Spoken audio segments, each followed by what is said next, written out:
વાત જ્યારે જૂનાગઢની આવે ત્યારે સૌથી પહેલું નામ મને રા નવઘણનું યાદ આવે. રા નવઘણ પોતાની માતા સોમલદેના પેટમાં 9 મહિના નહીં પરંતુ 9 વર્ષ રહ્યા હતા. તેથી તેનું નામ રા નવઘણ રાખવામાં આવ્યું હતું. તેમના પિતા રા દિયાસ જૂનાગઢના રાજા હતા. પાટણના રાજા દુર્લભ સોલંકી જૂનાગઢ પર ચડાઈ કરી અને જૂનાગઢ જીતી લે છે.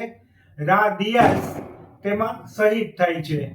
તેમની પાછળ તેમના પત્ની સોમરદે પણ સતી થાય છે અને નાના બાળ રા નવઘણને મારવા સોલંકી રાજા કાવતરા કરે છે.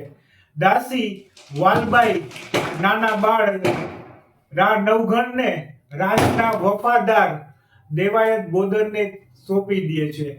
દેવાયત બોદર અને તેમના પત્ની નાના બાળ રા નવઘણને બચાવવા પોતાના બાળ નાના દીકરા હોય છે તેમનું બલિદાન આપે છે. નાનપણમાં રા નવઘણે જાહલને પોતાની માનીતી બેન માને છે. જાહલને હમીર સુમરા અપહરણ કરી જાય છે.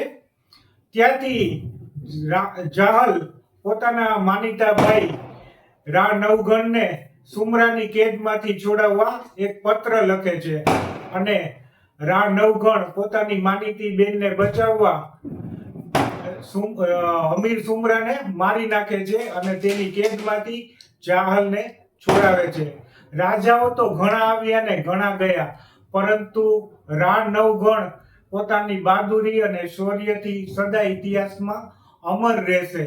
જ્યાં સુધી જૂનાગઢનું નામ અને ગરવા ગિરનારનું નામ રહેશે ત્યાં સુધી રા નવઘણનું નામ પણ ઇતિહાસમાં અમર રહેશે.